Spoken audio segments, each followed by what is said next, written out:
அப்படின்னு சொல்கிறேன் பாருங்களேன். கடவுள் எப்படியோ கடவுள் நம்மளை பொறுத்தவரை எல்லா உசுரையும் ஒரே உசுராக தான் பாவிப்பார்.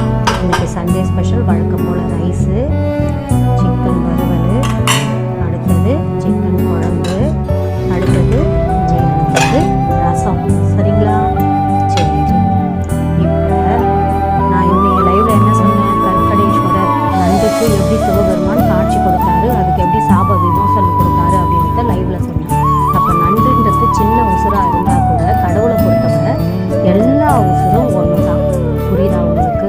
சமையலில் எல்லாமே நமக்கு நன்மையை செய்வது போல படைக்கப்பட்ட அத்தனை உசுருமே ஏதோ ஒரு விதத்தில் யாரோ ஒருத்தருக்கு நன்மையை கொடுக்கும் அப்படின்றது தான் இறைவனுடைய குறிக்கோள்.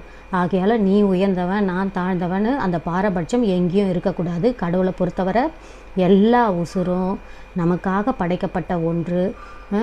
அதனுடைய அருமையை நாம் தெரிஞ்சுக்கணும். அதே மாதிரி எல்லாத்தையும் சரிசமமாக பாவிக்கணும் அப்படின்றது தான்.